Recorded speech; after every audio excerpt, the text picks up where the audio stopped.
Assalamualaikum warahmatullahi wabarakatuh. Innal hamdalillah alladzi nahmaduhu wa nasta'inuhu wa nastaghfiruh wa na'udzu billahi min shururi anfusina wa min sayyiati a'malina may yahdihillahu fala mudilla lahu wa man yudlil fala hadiya lahu. أشهد أن لا إله إلا الله وحده لا شريك له وأشهد أن محمدا عبده ورسوله يا أيها الذين آمنوا اتقوا الله حق تقاته ولا تموتن إلا وأنتم مسلمون أما بعد فإن أصدق الحديث كتاب الله وأحسن الهدي هدي محمد sallallahu alaihi wasallam wa syarral umuri muhdatsatuha fa inna kulla bid'atin dalalatun. Meneruskan pembahasan kitab Al-Waraqat fi Usuli Al-Fiqhi karya Al-Imam Abul Ma'ali Al-Juwaini Asy-Syafi'i rahimahullahu taala rahmatan wasi'ah. Kemarin sudah kita culik beberapa masalah, artinya sudah kita mulai beberapa masalah dan terhenti karena sakit. Sudah kita bahas tentang hukum, bahwa hukum terbagi menjadi 3 macamnya dari segi sumbernya. Hukum syar'i dinisbahkan kepada syariat, hukum akli, hukum adi. Adapun 2 hal ini tidak kita bahas. Yang kita bahas adalah hukum syar'i. Dan hukum syar'i sudah kita selesaikan pembahasannya, bahwa hukum syar'i terbagi menjadi 2. Ahkamun taklifiyah, hukum taklifi, dan ini terbagi menjadi 5. Wajib, mustahab, mubah, haram, makruh. Dan masing-masing sudah kita bahas bersama pembagiannya, bersama contohnya. Kemudian artinya sudah selesai. Kemudian selanjutnya juga sudah kita bahas tentang jenis kedua dari hukum syar'i, yaitu hukum wad'i, al-ahkam al-wad'iyah. Al-ahkam wad'iyah, Musannif rahimahullah dalam kitabnya Al-Waraqat fi Usulil Fiqh, beliau menyebutkan 2 dari hukum wad'i, yaitu as-sahih dan al-batil. Dan dua-duanya sudah kita bahas. Kita juga sudah bahas bahwa kalimat batil di sini identik dengan kalimat fasid. Jadi kalau kita hukumi fasid, berarti kita juga menghukuminya sebagai batil. Tapi sudah kita bahas juga bahwa di sana ada beberapa masalah yang para ulama membedakan antara fasid dan batil. Utamanya dalam 2 masalah, yaitu masalah pernikahan dan masalah haji. Dan sudah kita selesaikan. Nah, masih tersisa beberapa hukum syar'iyah wad'iyah yang tidak disebutkan oleh sahibul kitab Al-Imam Al-Juwaini dalam kitabnya Al-Waraqat fi Usulil Fiqhi, dan itu yang akan kita bahas pada malam hari ini insyaallah, yaitu as-sababu, kemudian asy-syartu, kemudian al-mani'. As-sababu, asy-syartu, kemudian al-mani'. Apa makna as-sabab? Apa makna as-sabab? Sebab dari segi bahasa, sebab dari segi bahasa, ma yutawassalu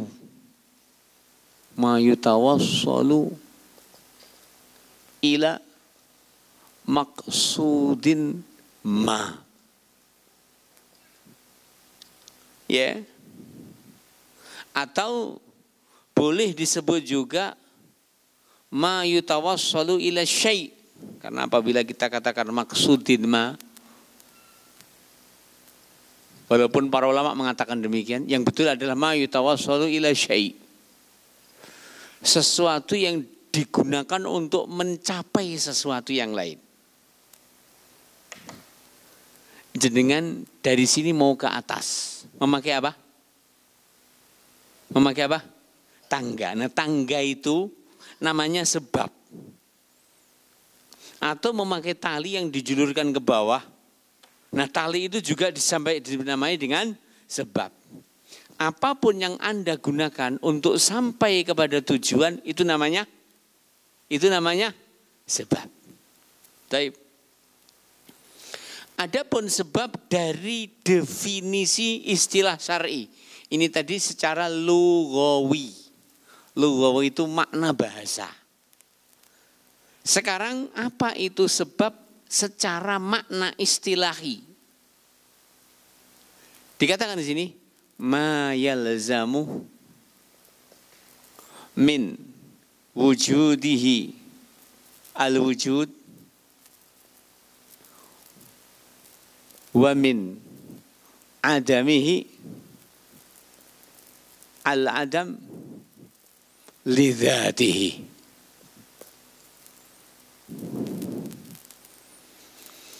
Ma yalzam, apa saja yang mengharuskan. Min wujudihi, adanya al-wujud, adanya hukum. Kalau sebab itu ada, pasti hukum akan ada. Sebaliknya, wa min adamihi, ketika sebab itu tidak ada, al-adam, mengharuskan tidak adanya hukum. Lidzatihi, dengan sendirinya. Jari wong Jawa, wabil misali yattadhihu, dengan contoh akan jelas. Kita ambil contoh. Zawalus syamsi sababun liwujubi napa? Salat napa? Salatiz zuhri. Apa itu zawalus syamsi? Tergelincirnya matahari sababun, adalah sebab. Liwujubi, wajibnya salatiz zuhri, salat zuhur. Saya ingin bertanya, sekarang wajib salat zuhur apa enggak? Sekarang kok. Kenapa? Tidak adanya tergelincir matahari. Paham ya? Contoh kedua. Dukhulu Ramadan. Yuk, sababun napa? Liwujubi saumi Ramadan. Masuknya bulan Ramadan, ya, itu adalah napa? Sebab wajibnya bulan Ramadan. Allah berfirman, faman syahida minkumus syahra falyasum. Barang siapa yang menyaksikan bulan, gimana menyaksikan? Hadir di bulan tersebut dalam keadaan sehat. Hadir di bulan tersebut dalam keadaan ora lelungan. Yang namanya hadir itu enggak keluyuran. Keluyuran namanya tidak hadir. Sehingga kita tarik kesimpulan bahwa dukhulu Ramadan sababun liwujubi saumi Ramadan. Wallahu ta'ala alam. Ya, demikian. Taib. Para ulama ketika mereka membagi tentang sebab dan kriteria sebab dari segi hubungannya dengan perbuatan manusia, kita ambil contoh satu lagi. Az-zina ba'dal ihsan sababun napa? li subuti hukmi napa ar-rajmi. Adanya zina setelah ihsan merupakan sebab wajibnya hukum rajam. Kalau dia tidak zina, bolehkah dirajam? Tidak boleh. Wallahu ta'ala alam. Nah, dari contoh-contoh ini para ulama membagi bahwa dari segi kriteria sebab dan hubungannya dengan perbuatan mukallaf, maka sebab itu terbagi menjadi dua. Terbagi menjadi berapa? Terbagi menjadi berapa? Dua. Yang pertama, sababun laisa fi'lan lil mukallaf. Sebab yang itu bukan perbuatan mukallaf. Walaisa fi qudratihim, dan tidak dalam ranah kemampuan mereka. Contohnya, zawalus syamsi, tergelincirnya matahari. Ghurubus syamsi, tenggelamnya matahari. Tulu'ul fajri, terbitnya fajar. Huduru Ramadan, masuknya bulan Ramadan. Kula badhe tanglet. Itu dalam kemampuan mukallaf atau enggak? Mukallaf itu kita ya. Mukallaf itu siapa toh? Tak kasih tahu. Mukallaf itu siapa? Mukallaf itu adalah orang yang terpenuhi di dalamnya dua unsur. Balighun dan aqilun. Inilah mukallaf. Semua ibadah tidak wajib kecuali atas mukallaf. Dari sisi kewajiban ya. Nanti lain dengan sisi keabsahan. Kita sudah bahas ya. Dari sisi keabsahan, kapan ibadah itu sah? Mumayyiz. Standar seluruh ibadah absah dari seorang mumayyiz. Wajib dari akil balik. Ini disebut apa tadi? Mukallaf. Kita kecualikan satu ibadah atau dua yang itu sah walau dari seorang yang belum mumayyiz. Apa artinya? Bayi pun sah. Ibadah apa?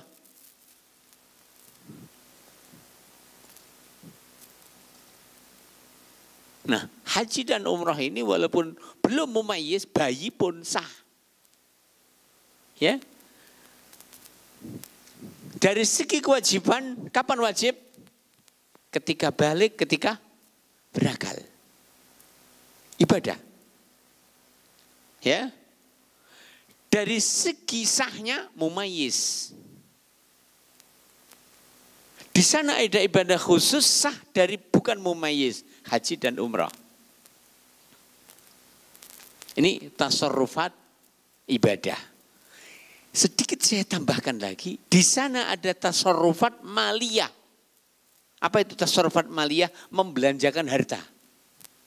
Tidak cukup dengan baligh, tidak cukup dengan akil.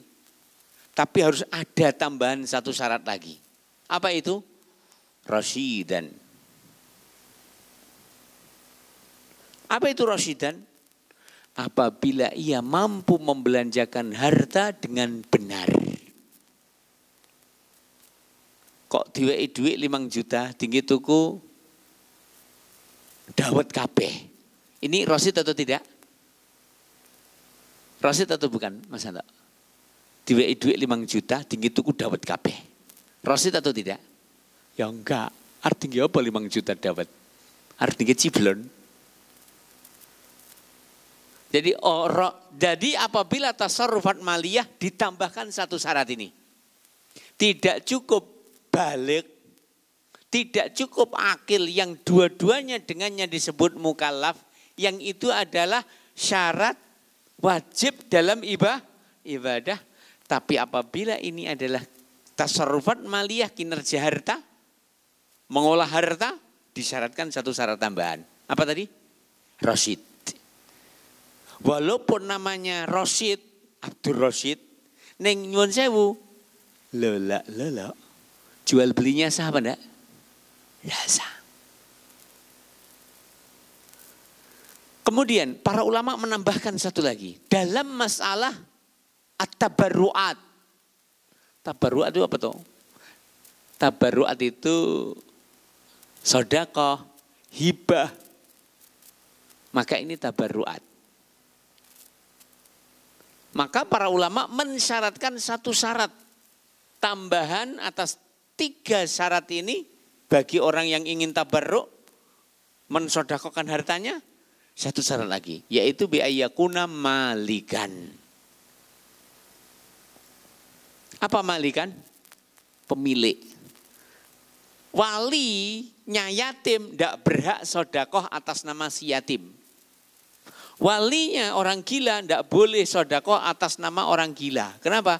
Sing sedekah sing duwe dewi. Gitu ya. Kita teruskan. Kembali kepada sini. Nah, sebab itu para ulama dilihat dari kriteria sebab terbagi menjadi 2. Yang pertama, sebab yang itu adalah perbuatan mukallaf, yang itu adalah bukan perbuatan mukallaf dan tidak dimampui mereka. Contohnya, terbitnya fajar, masuknya bulan Ramadan, tergelincirnya matahari. Jenengan ndak iso nggawa kabel tok tarik matahari ben rene, bentang masuk waktu zuhur. Bisa? Nggak bisa. Tapi Anda tunggu. Ya, demikian. Baik. Selanjutnya. Nah, termasuk di sini contoh lagi adalah sebab yang bukan perbuatan mukallaf. Misalkan nasabun. Nasab ini bukan perbuatan mukallaf. Nasab menjadi sebab orang itu berhak saling mewarisi. Kalau badhe matur, nasab itu usaha kita atau bukan? Ya ora. Ora nek wong iso milih, aku pengen lahir teko Pak Jokowi, ra iso. Ya. Jadi kita ulang, sebab yang pertama bukan perbuatan mukallaf dan tidak dimampui mereka. Semua itu bisa mengakibatkan hukum. Yang kedua, sebab yang merupakan perbuatan mukallaf dan dalam kemampuan mereka. Contohnya tadi apa? Zina. Zina hamba yang melakukan. Dan mengakibatkan hukuman rajam. As-sariqah, pencurian. Ini juga hamba yang melakukannya. Mengakibatkan potong tangan. Begitu dan seterusnya. Jadi kita ulang bahwa sebab secara global maka terbagi menjadi 2. Sebab yang itu adalah perbuatan mukallaf dan dalam kemampuan mereka. Contohnya seperti yang saya sebutkan tadi. Yang kedua, sebab yang itu adalah perbuatan mukallaf dan dalam kemampuan mereka. Dengannya sudah selesai kita membahas sebab. Saya ulang. Apa tadi sebab secara bahasa? Ma yutawassalu ilai syai'. Sesuatu yang digunakan untuk sampai pada tujuan tertentu. Contohnya apa? Tangga, namanya sebab. Tali juga sebab. Adapun sebab secara istilah tadi apa? Ma yalzamu min wujudihi al-wujud wa min adamihi al-adam lidzatihi. Yang mengakibatkan adanya hukum. Tidak adanya hukum. Terbit matahari, terbit fajar, adanya hukum. Hukumnya apa? Wajib salat subuh. Masuk bulan Ramadan, adanya hukum. Hukumnya apa? Wajib puasa Ramadan. Adanya pencurian sampai nisab, adanya hukum. Hukumnya apa? Potong tangan. Adanya perzinaan, mengharuskan adanya hukum. Hukumnya apa? Zina setelah ihsan. Hukumnya apa? Rajam. Wallahu ta'ala alam. Baik, sudah selesai kita bahas. Selanjutnya asyartu. Apa itu asyart? Ya. Dikatakan di sini asyartu adalah ma yalzamu min intifaihi intifail hukmi. Secara bahasa asyartu ma yalzam min intifaihi intifa'u al-hukm.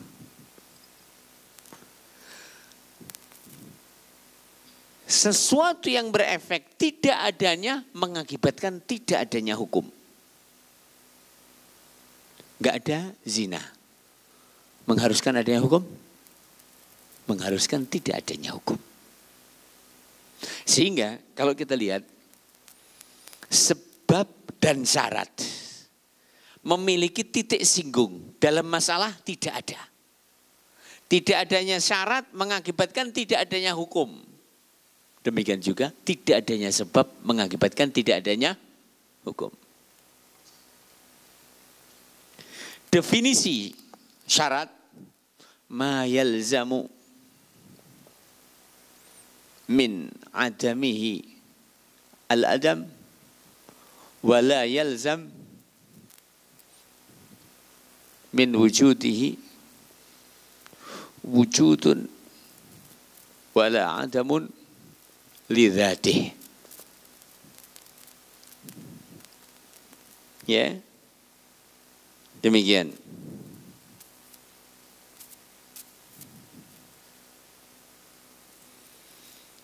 Apa itu syarat? Ma yalzamu, apa saja yang mengharuskan, min adamihi, tidak adanya, al-adam, tidak adanya hukum. Kalau syarat tidak ada, hukum juga tidak ada. Contoh, di antara syarat sahnya salat adalah adanya taharah, wudu. Nabi bersabda, la yakbalullahu salata ahadikum idza ahdatsa hatta yatawaddaa. La yakbal.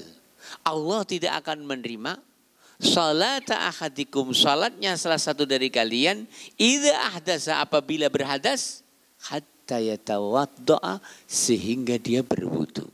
Kalau begitu, wudu adalah syarat sahnya salat. Kita masukkan definisi.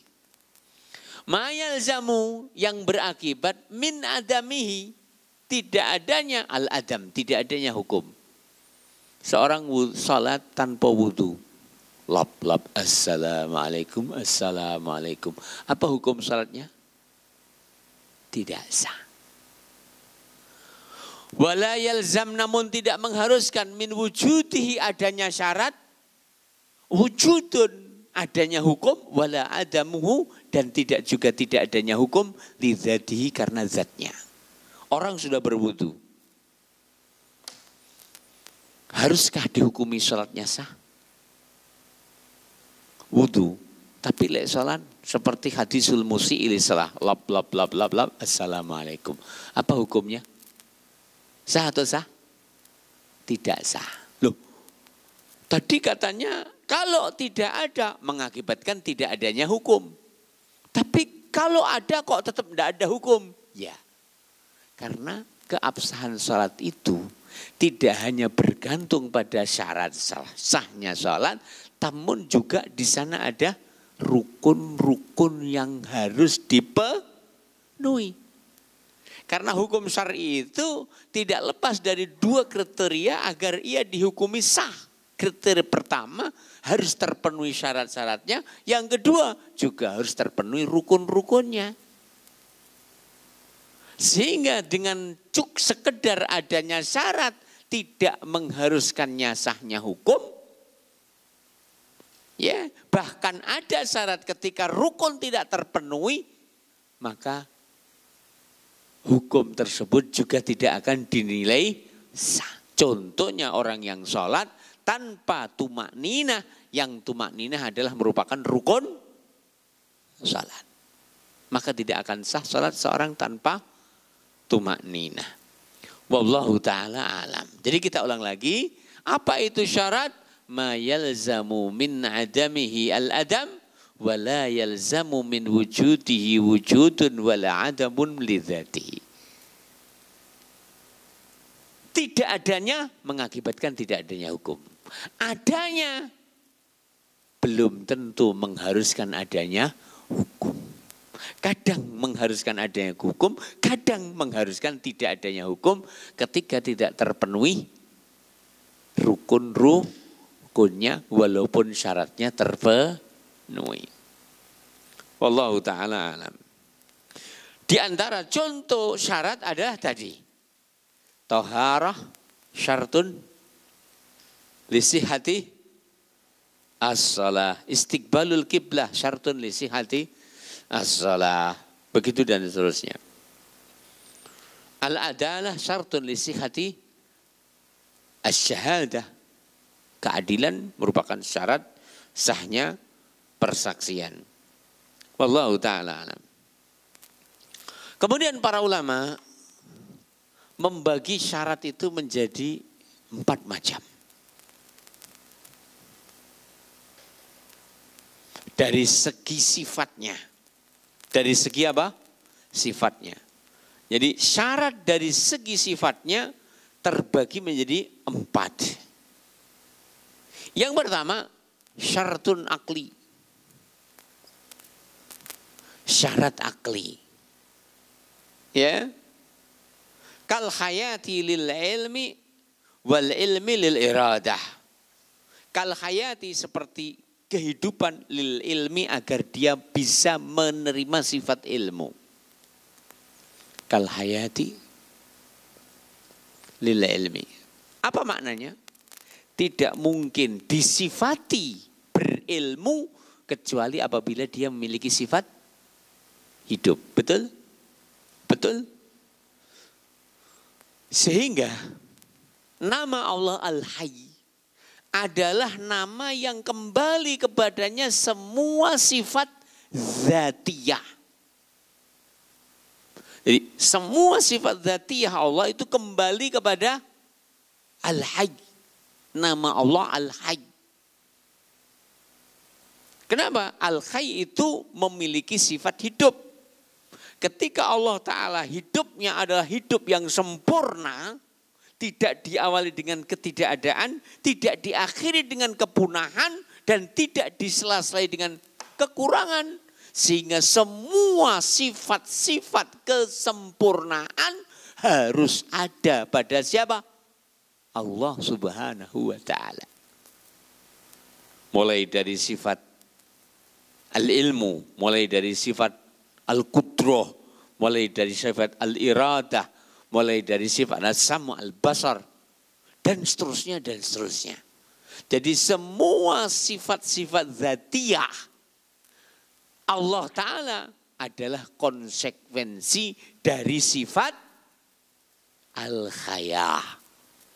Kenapa? Karena Allah Ta'ala adalah zat yang maha hidup, sehingga ia harus memiliki sifat-sifat kesempurnaan sebagai kesempurnaan kehidupan Allah Ta'ala sebagaimana tertera di dalam Al-Quran yang menyebutkan sifat-sifat tersebut, demikian juga sunnah yang menyebutkan sifat-sifat tersebut. Ya, jadi semua sifat zatiyah Allah karena adalah menunjukkan kesempurnaan apa tadi? Sifat al-khayah lillah subhanahu wa ta'ala. Ya, demikian. Wal ilmu lil iradah. Dan ilmu untuk iradah. Tidak mungkin seorang itu menghendaki sesuatu kecuali pasti mengilmui tentangnya. Betul? Betul? Tak balen ini. Betul? Mungkinkah seorang berkehendak tanpa berilmu? Hah? Masa? Berkehendak tanpa berilmu. Sing tok kehendak ya apa? Lah wong ngerti ora. ODGJ, ya betul. ODGJ tidak punya kehendak. Ya. Jadi tidak mungkin kehendak tanpa ilmu. Ya. Tidak mungkin ilmu tanpa kehidupan. Karena yang memiliki sifat itu adalah yang memiliki kehidupan. Wallahu ta'ala alam. Ini namanya syarat apa tadi? Akli. Tidak mungkin memiliki kehidupan, ya. Tidak mungkin memiliki ilmu kecuali apabila memiliki sifat hidup. Tidak mungkin memiliki sifat kehendak apabila tanpa ilmu.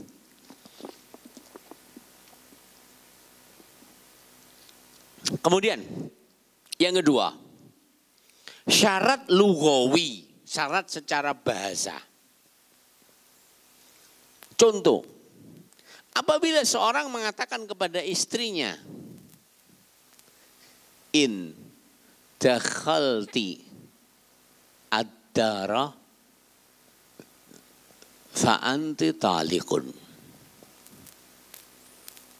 In apabila seorang suami, ya, bukan saya. Apabila seorang suami mengatakan in dakhalti ad-dara, apabila kamu masuk rumah fa anti taliq, kamu terceraikan. Atau biasanya bukan begitu syaratnya. Biasanya loh ya. In raja'ti ila abiki fa anti taliq. Lek kowe mulih pegat. Ada begitu. Banyak. Wani mulih dhewe Dek, pegat. Ini syarat secara bahasa. Apa maknanya? Kalau istrinya melakukan sesuatu yang menurut bahasa dia telah pulang ke rumah orang tuanya, berarti telah terjadi apa? Perceraian. Ya. Atau in ittasalta bi fulanin fa anti taliqa. In apabila ittasalti sampai menghubungi bifulanin si fulan fa anti talik. Kamu cerai. Saya ingin bertanya. Kalimat menghubungi. Ini kan syarat toh? Kalimat menghubungi. Apakah harus datang? Apakah istri itu harus datang kepada si fulan? Tidak. Bisa dengan HP. Bisa dengan surat. Bisa dengan perantara. Jadi apabila, seorang suami mengatakan kepada istrinya, Dek, in ittasalti bi fulanin, kalau saman menghubungi si fulan, fa anti talik, saman cerai. Masuk di dalamnya, menghubungi dengan HP, masuk di dalamnya, menghubungi dengan surat, masuk di dalamnya menghubungi dengan datang, masuk di dalamnya dengan sarana apa saja yang menurut bahasa istri telah menghubungi si dia.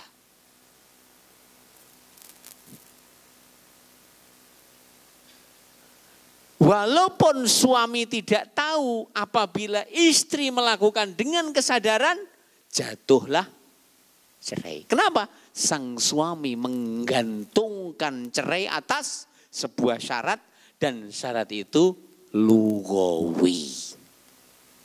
Paham ya? Paham? Sehingga tidak mudah. Masalah cerai tidak bisa dipakai main-main. Wanita tidak boleh meremehkan kalimatnya suami ketika ia katakan, lek kowe menghubungi dia, cerai. Walaupun ia menghubungi dia tanpa diketahui suami, cerai. Ya, begitu dan seterusnya. Kan ada kan sebagian dari orang itu ketika dihubungi tidak akan membuat baik, tapi akan merusak di dalam keluarga. Betul? Ada? Itu hak suami untuk menjaga keutuhan keluarga dengan membatasi gerak istrinya. Jangan sampai menghubungi si fulan atau si fulan atau si fulan. Itu hak prerogatif suami. Wallahu ta'ala alam. Selanjutnya, yang ketiga, syartun syar'i. Apa itu syartun syar'i? Syarat yang bersifat syariat. Contoh, at-taharatu untuk apa? Salah. Bersuci untuk sholat. Ini namanya syarat apa? Syarat syar'i. Kenapa? Karena memang bersifat syar'i. Anda tidak akan sah sholatmu tanpa bersuci. Ini namanya syartun syar'i. Kemudian yang keempat adalah kita tambahkan satu lagi syarat syar'i, al-ihsan lirrajmi. Apa itu al-ihsan? Sudah menikah lirrajmi, agar halalnya hukum rajam. Maknanya apa? Apabila seorang itu belum pernah menikah, lalu melakukan zina, maka tidak berhak untuk dirajam.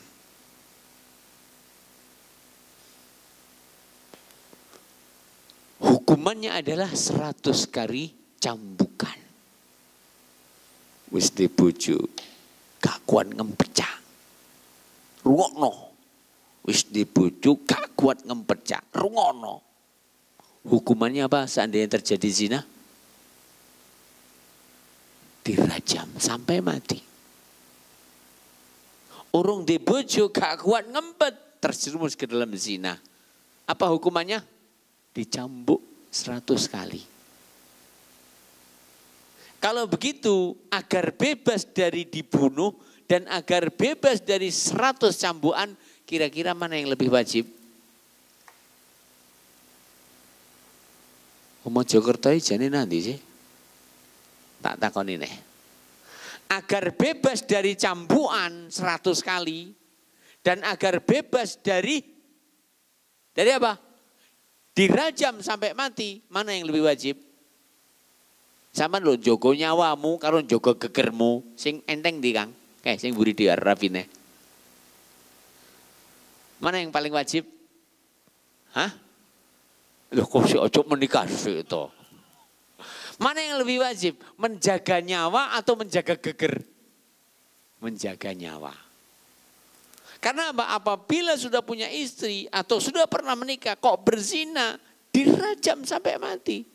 Berarti dia harus menjaga nyawanya, jangan sampai dirajam sampai mati. Ya napa? Kata beliau harus menikah. Wallahu ta'ala. Baik, kita teruskan. Kemudian yang terakhir adalah syartun ati. Syarat yang bersifat kebiasaan. Kal ghidha'i lil hayah. Kal ghidha' ini al-adi. Al-ghidha' lil hayah. Lil hayati. Makan untuk kehidupan. Saya ingin bertanya. Wong urip seandainya enggak makan, apa yang akan terjadi? Apa yang terjadi? Mati. Sehingga syarat orang itu bisa hidup dan mempertahankan hidup, dia harus apa? Dia harus makan. Sudah kita selesaikan pencabangan masalah apa tadi? Syarat terbagi menjadi 4. Akli, lughawi, syar'i, terakhir adi. Ya, demikian. Selanjutnya,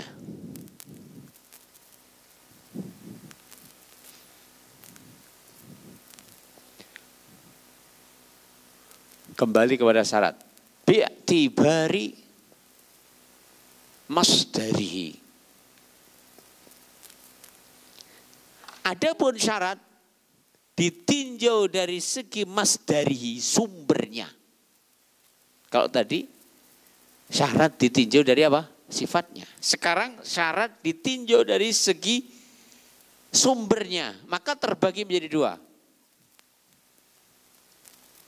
Pertama, syartun syar'i, ya. Yang kedua, syartun ja'li. Apa itu syartun syar'i? Apa itu syartun ja'li? Syartun syar'i adalah makana masdaru istiratihi asyar atau asyari.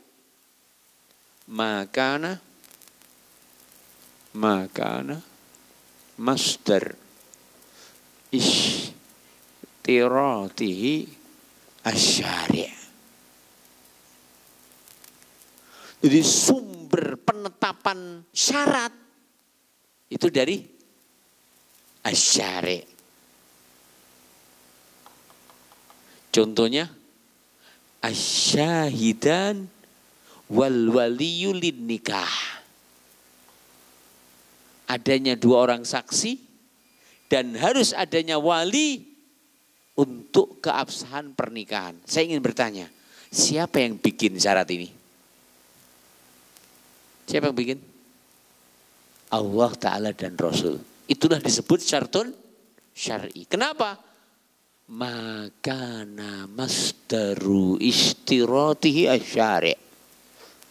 Apabila sumber penetapan syariat adalah penetapan syarat dari asyari', yaitu dari Allah Subhanahu wa ta'ala dan Rasulnya.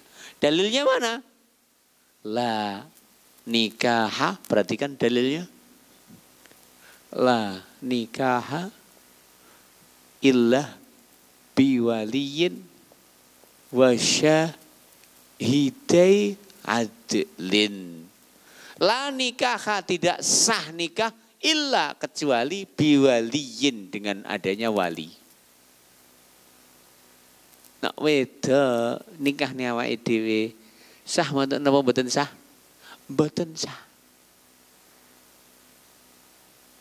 Walaupun nyuwun sewu, maharnya nilainya jauh lebih murah daripada nilai ban mobil wanita tersebut. Kula badhe tanglet. Wanita seandainya punya mobil sing rodok larang napa nggih mobil niku? Aku masalahnya penter tadi pancal terus jadi ya murah wae. Mobil di atas 1 M apa harga? Apa kira-kira? Ferrari, ya wis. Seorang wanita punya mobil Ferrari. Mas Anto, kalau dia punya mobil Ferrari, jual mobilnya boleh enggak? Sudah balik, sudah berakal, tambah satu lagi tadi Pak? Rosyid. Jenenge Rosyidah, kayak dia juga Rosyid pisan. Mampu memanage hartanya. Boleh enggak jual mobil Ferrarinya? Mobil dewi. Boleh enggak membeli bannya? Menjual bannya? Repote pomo didol sing arep tuku sapa? Ban bekasnya angel adole. Lek Avanza banyak. Lek Panther aku pengguna ban bekas. Cek banter-banter. Masalah. Wanita yang kaya boleh menjual hartanya, betul? Walaupun hartanya ber-MM dan ber-TT. Ya. Bahkan boleh untuk menjual dan membelikan ban bekasnya. Tapi menjadi masalah. Walaupun dia boleh bertransaksi dengan nominal yang harganya betapa besarnya, tapi dia tidak boleh menikahkan dirinya walaupun pernikahan tersebut mahare karo bane jik murah mahare. Misalkan umpama Ferrari Bani piro tekan regane kira-kira pantes sih. Masa ya 300.000 ya ora mungkin ta ya. Berapa Ferrari? Ya sok-sok kadang-kadang koyo duwe ngono lho Ustaz. Misalkan harganya berapa bannya? 10 juta, pantes ya? 10 juta. Seandainya dia menikah dan suaminya inginnya adalah sederhana, karena sebaik-baik wanita itu adalah yang paling murah maharnya. Tak balen ini, sebaik-baik wanita, sama nrungokne Ustaz. Sebaik-baik wanita adalah yang paling murah maharnya. Seandainya suaminya mau maharnya hanya 100.000 saja. Saya ingin bertanya, 100.000 dan 10 juta, mahal mana? Loh, roda motor Ferrari, roda mobil Ferrari 10 juta. Dan dia boleh jual beli. Bahkan boleh menjual belikan Ferrarinya yang harganya sampai M. Kenapa sih kok enggak boleh untuk menikahkan dirinya yang maharnya hanya 100.000? Nikah itu bukan jual beli. Yang mensyaratkan sampeanku gak oleh ngrapekno awakmu dhewe itu bukan katemu, bukan katijan, tapi yang mensyaratkan adalah siapa? Asy-syari'. Dan itulah yang disebut dengan asyartu syar'i. Apa itu asyartu syar'i? Syarat yang sumber pensyaratannya adalah asy-syari'. Allah Ta'ala dan Rasulnya. Seperti disyaratkannya wali dan 2 orang saksi dalam prosesi pernikahan berdasarkan sabda Rasulullah, la nikaha illa biwaliyin wa syahidai adlin. Walaupun sing duwe Ferrari Rondo R3 tetap harus adanya wali. Paham nggih? Kok gek sanu wis kadung cinta ndak tanpa wali ditak rapopo, ndak boleh. Baik. Kita teruskan. Jenis kedua dari jenis syarat yaitu syartun ja'li. Ya, syartun apa? Syartun apa? Ja'li. Apa itu syartun ja'li? Kalau tadi syartun syar'i adalah makana masdaru istiratihi apa tadi? Asyari'. Kalau syartun ja'li maka lawannya. Apa lawannya? Makana masdaru istiratihi al-mukallaf.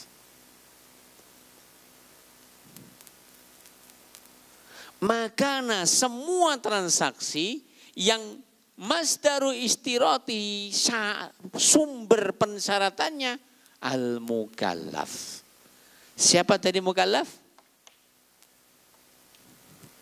Balighun aqilun. Kalau transaksi keuangan ditambah satu lagi rasyidun. Walaupun namanya rasyid tapi ji'o'on ndak sah jual belinya. Gitu ya. Contoh syartun ja'li. Aku tuku semen Kang. Sak DO. Sak DO itu berapa kira-kira? DO-nya semen berapa? 500 sak. Satu truk itu 1 DO biasanya.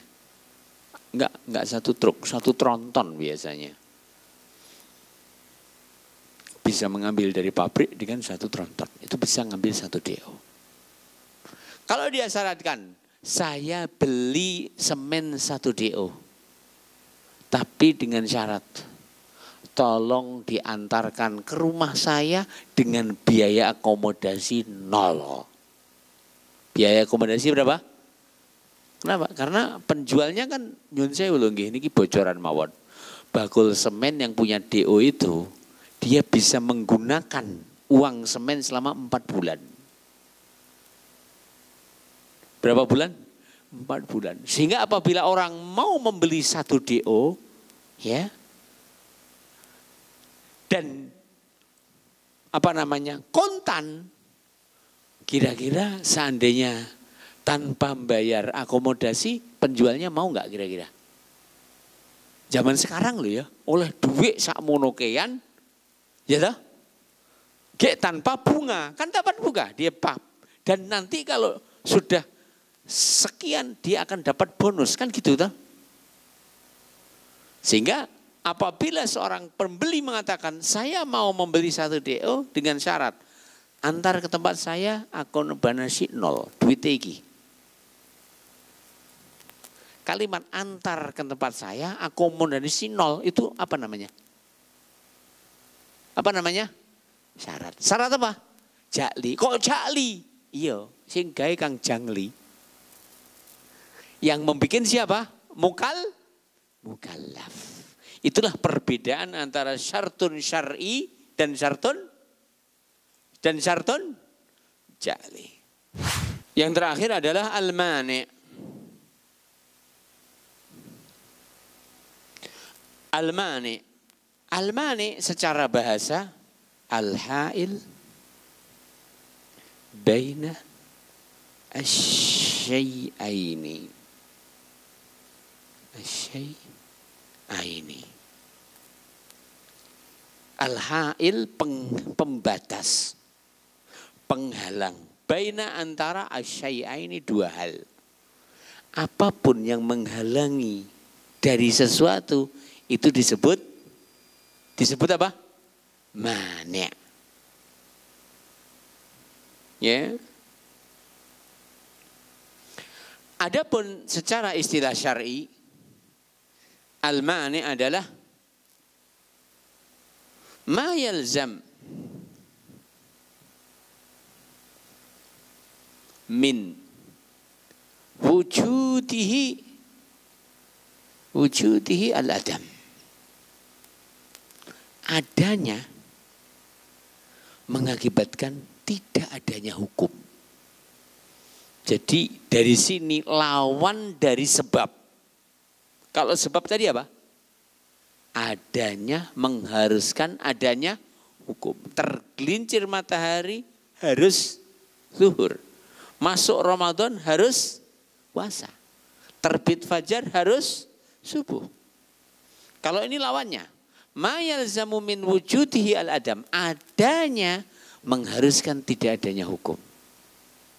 Wala yalzam min adamihi al-adam wala wujudun li zatihi. Kita ulang. Mani adalah ma yalzam, semua yang berefek atau mengakibatkan min wujudihi, adanya al-adam, tidak adanya hukum. Contohnya al-haidu. Adanya haid mengakibatkan tidak wajibnya. Betul? Betul? Wala yalzam, dan tidak mengharuskan min adamihi, tidak adanya haid, al-adam, tidak adanya salat. Wala, dan tidak juga wujudun, adanya salat, lidzatihi, karena zat haid itu. Kenapa? Karena salat berkaitan dengan sebabnya.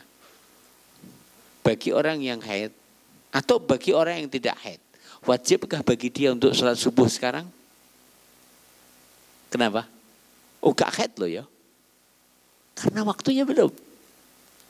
Jadi kita ulang, haid adalah penghalang wajibnya salat. Tapi tidak adanya haid tidak mengharuskan dia wajib salat, tidak juga mengharuskan dia tidak wajib.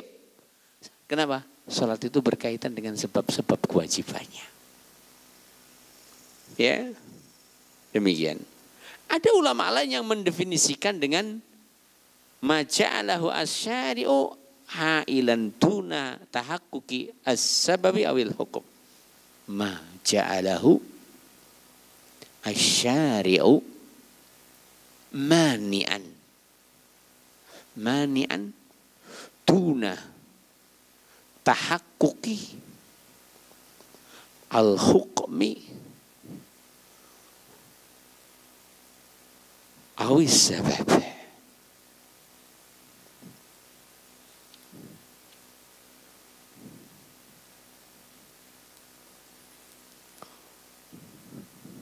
Mana tadi?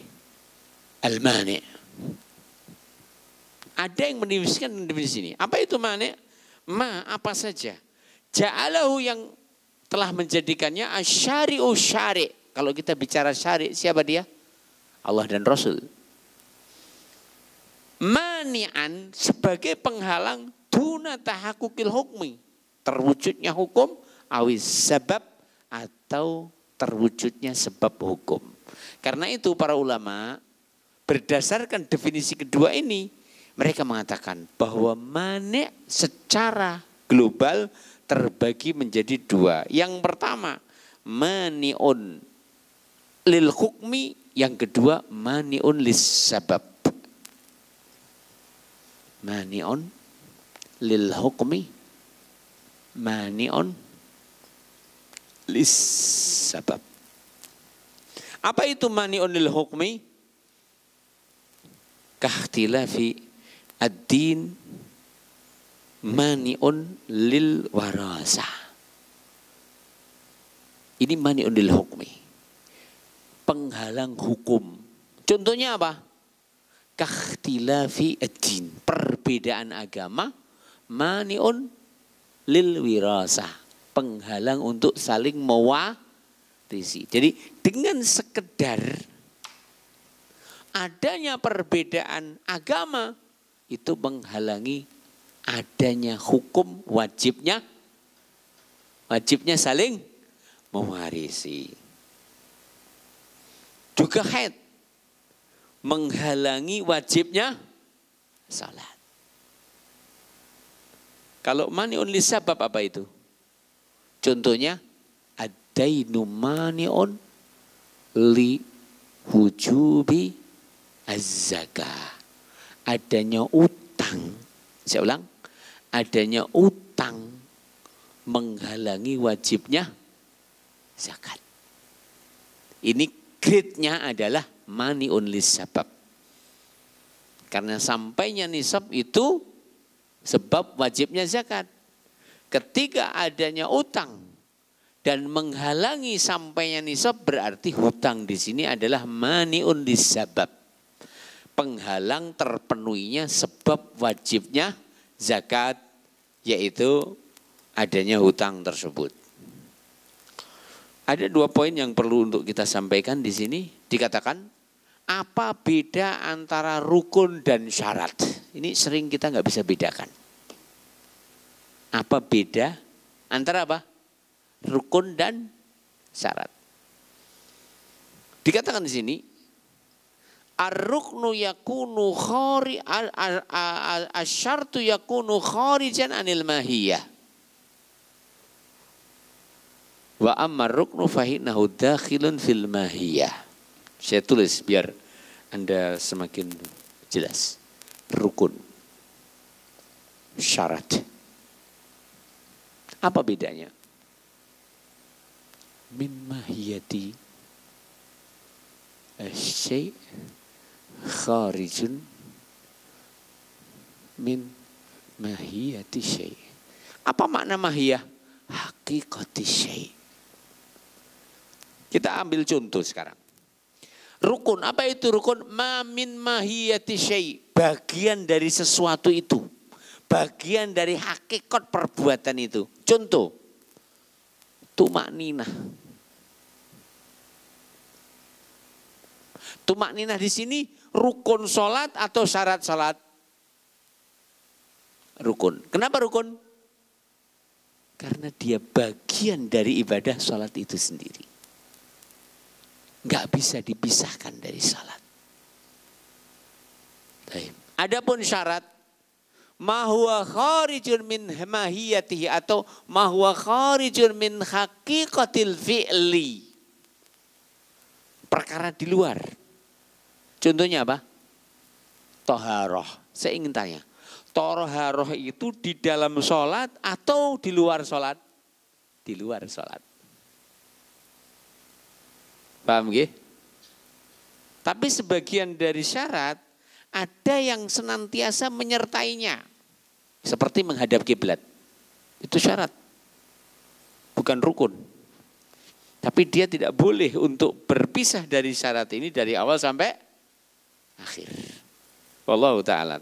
Tapi yang jelasnya adalah perbedaan antara syarat dan rukun, apabila rukun itu adalah bagian dari perbuatan itu sendiri, tidak bisa dipisahkan. Adapun syarat adalah perkara yang di luar, perbuatan di luar. Contohnya taharah untuk salat. Ya, demikian.